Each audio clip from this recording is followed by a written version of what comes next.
Om Swastiastu. Perkenalkan, nama saya Putu Dito Winana, kelas 10 IPA 1 absen 12. Di kesempatan kali ini saya akan menyampaikan materi dari bab 6, yaitu ancaman terhadap negara dalam bingkai Bhinneka Tunggal Ika. Bentuk ancaman dapat dibagi menjadi dua, diantaranya ancaman terhadap integrasi nasional dan ancaman dalam bidang Ipolexsosbudhamkam. Baik, saya akan mulai penjelasan mengenai bentuk ancaman seperti yang saya sebutkan di atas. Integrasi nasional merupakan sebuah usaha yang dilakukan untuk membentuk suatu kesatuan yang bulat dan utuh.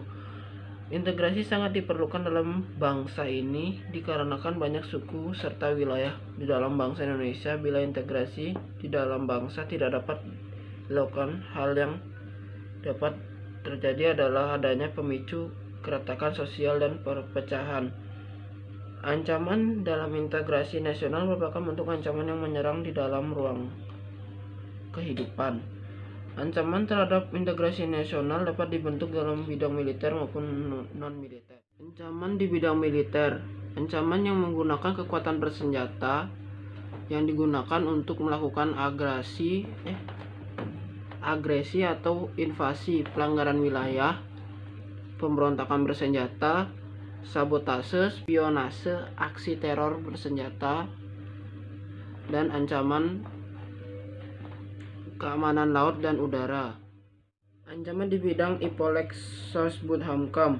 Yang pertama, ancaman dibentuk ideologi. Ideologi merupakan sekumpulan ide-ide dasar, gagasan, keyakinan, dan kepercayaan yang sifatnya sistematis sesuai dengan arah dan tujuan yang ingin dicapai dalam kehidupan nasional suatu bangsa dan negara. Dengan adanya ancaman terhadap ideologi suatu bangsa sama saja dengan ancaman terhadap arah atau tujuan yang ingin dicapai oleh suatu bangsa dalam kehidupannya. Adanya perubahan ideologi berdampak negatif dan atau pertentangan apabila ideologi itu tidak sesuai dengan landasan dasar Indonesia.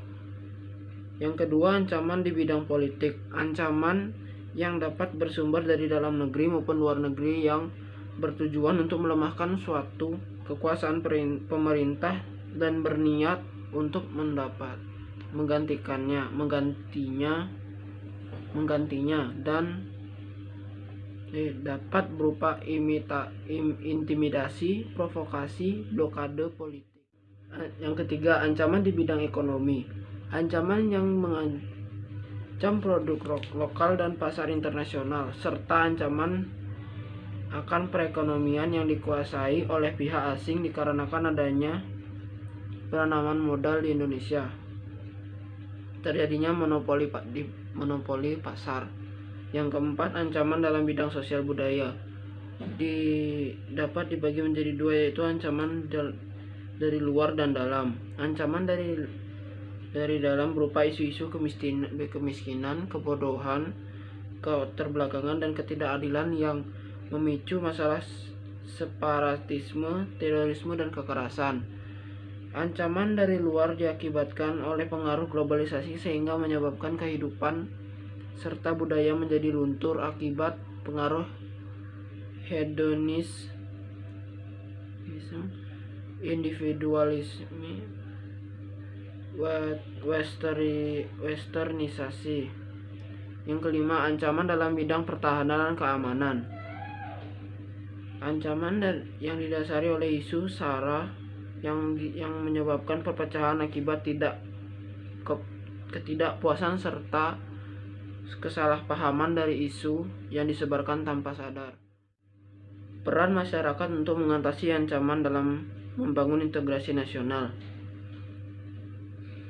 Meningkatkan kesadaran dan kehidupan sosial dengan tidak membedakan ras, agama, suku, serta meningkatkan paham toleransi serta kebersamaan dan kesatuan, serta menerapkan Pancasila dalam kehidupan sehari-hari untuk mencegah terjadinya disintegrasi sosial.